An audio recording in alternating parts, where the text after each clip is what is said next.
it's Miss Winter again. So I was thinking, you know what I miss the most about being in the art room with you is when we do our experimenting and we collaborate and we do stuff that's a little abstract and out there and messy sometimes. So I thought I would introduce a new concept to you guys that I was going to do in the classroom with some older grades, but honestly, I think all of you can do it. Some of you may need some parent help for this one because it is a little messy, but I want to share this with you because it is something we were going to do in the art room. Much like sumanagashi, some grades, 4th and 5th grade, and 3rd probably. You guys should remember when we put the seaweed in the large pan and we dropped the Indian ink on top and we laid rice paper to create those beautiful Japanese prints called sumanagashi. So that was one of, honestly, my favorite projects ever. You guys were engaged, excited. So this is another one that I want to share, and it's called acrylic pouring. Now, most professional artists use different things to add to their paint to make it pourable. It makes it more liquid, so it's going to move around the canvas. This stuff can get a little pricey. I'm going to show it to you in case anyone feels like they really love this technique and they want to take it further and try to do more professional stuff. You can try this one. It's a pouring medium I got on Amazon. In fact, I got all of this on Amazon. And then Liquitex is a really great brand. They create pouring mediums that you can add to your paint to create our acrylic pours. But for you guys, I'm sure that most of you have glue and water at home. So all you're going to need to do is mix glue and water together with your paint. So how do we do this? Let's talk measurement. So when it says in a recipe, 1 part water to 1 part flour, it means that you add the same amount of water and flour together. So for this recipe, we're going to need 1 part glue and 1 part water. So for example, these are measuring cups. You could take a 1/4 cup. You're going to fill it to the top with glue, pour it in a container, and then do the same with the water. Pour a 1/4 cup of water and mix them together. So you guys get the idea? That's how you mix 1 part glue with 1 part water. Mix them equally. I'm just going to do a little bit just to show you guys. So I'm eyeballing this. You know what? We're going to pour it. Okay, I'm going to do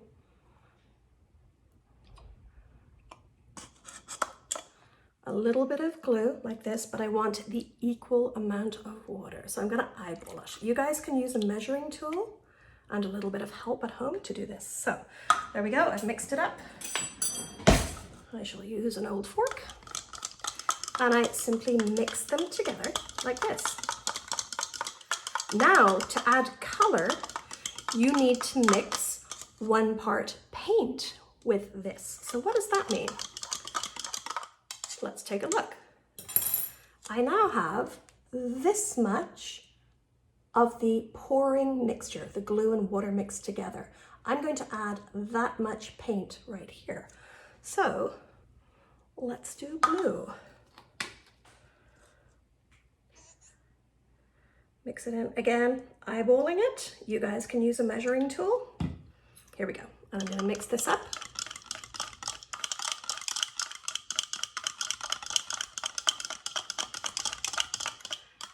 There we go. Perfect consistency. Consistency means how fluid something is.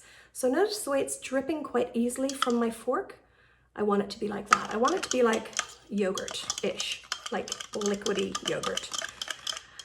Okay, so in the following videos, you're going to see me attempt my first acrylic pours, because between you and I've never done this before either. So it's really fun, and this is what I love. It's like sumanagashi. I'd never done that before, but we learned together.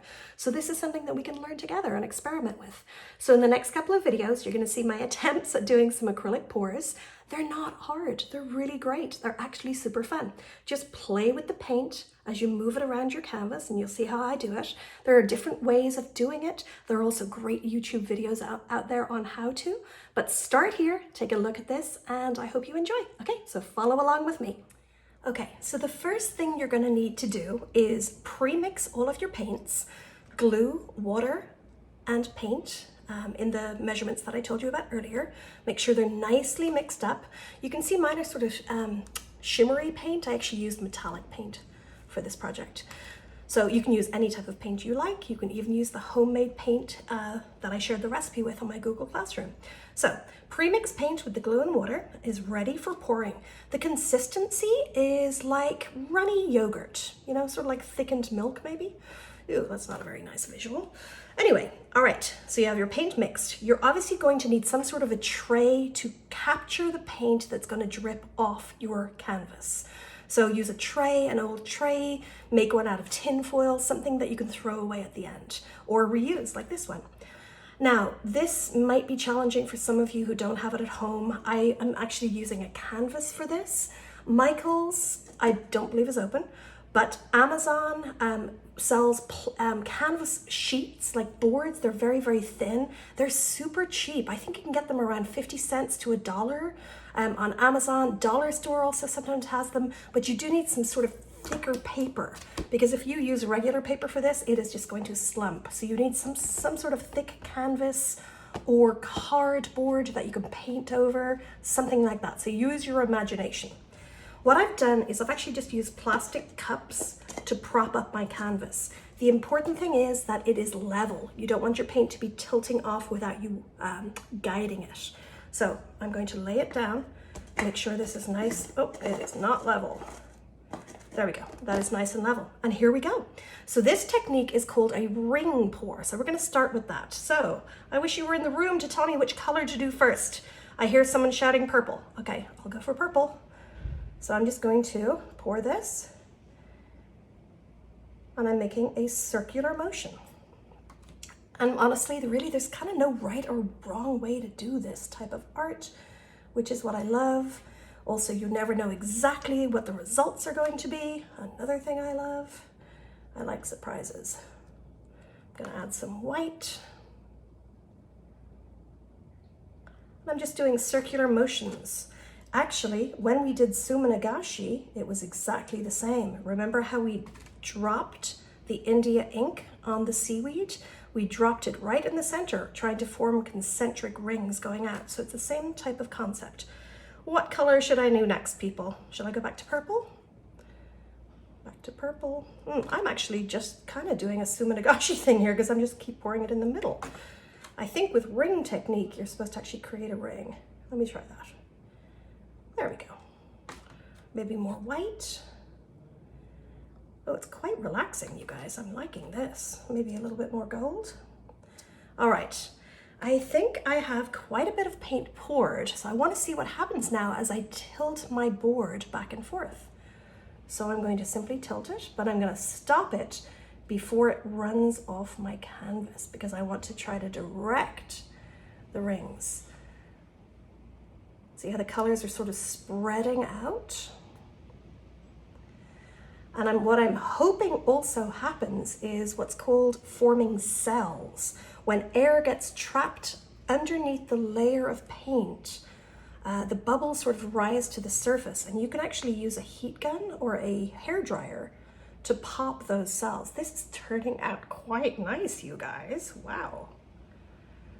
I think I'm gonna add more paint because I really like it to flow a little bit heavier. So why don't we, oh, that is not good. Okay, make sure it's level. Great. Should I do some over here? I think I should. Okay, let's do a circle. Maybe some purple on top. Ooh, should I fill in that center? Oh, I'll do it with gold. There we go. A little bit of white, maybe. So I'm gonna try to blend these two areas together. Oh, I forgot about the dark blue. Let's do a little more of that. All right. So you get the idea.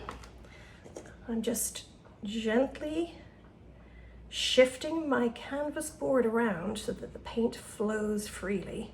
I'm trying to cover up this area right now. You also do want your paint to go off the edges of your canvas. I always think it gives a more finished look when you let it run off the sides.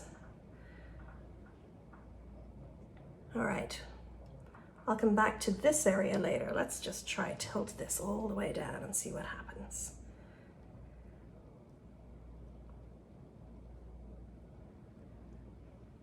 Fun. All right. So I'm gonna let that one go right off the canvas. I'm still tilting some more. And I do want to try to cover my entire canvas with paint. I'm not going to leave any blank spots. When this one gets to here, I am going to shift this up. Watch this. Come on. All right, I'll do it now. I'm going to shift this down. Now let's see what happens, which way it flows. You can also buy professional pouring medium on Amazon or any art stores that you mix with paint. Sometimes it works a lot better than the glue and water trick, but I obviously know that we are confined at home with limited art supplies, so I'm just trying to offer you guys new and exciting, fun art ideas with stuff you hopefully have readily available at home. So hopefully you guys have glue, water, and paint, and some sort of board. So it's quite an interesting look. I'm liking the sort of textures that are coming through. All right, so you get the idea. I'm going to continue this until my entire canvas is covered. Oh, well, I have you. Why don't we try this? I'll get my hairdryer and let's just see what happens.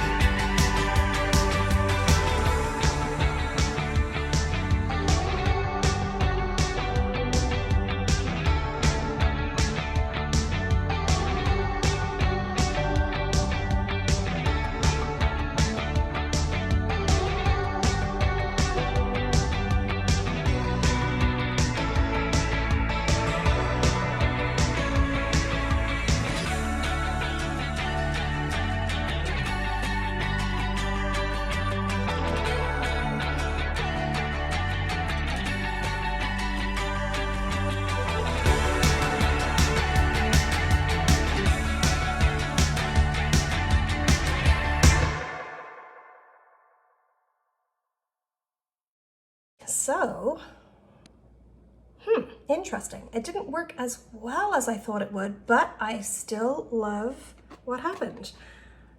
You can see that I have a few bubbles here that have risen to the surface and popped, forming slight cells. You'll find in professional acrylic pours that really great artists do, they are fabulous at manipulating the cells and applying just the right heat and sort of stretching the cells to form these really interesting bubble-like effect to your work.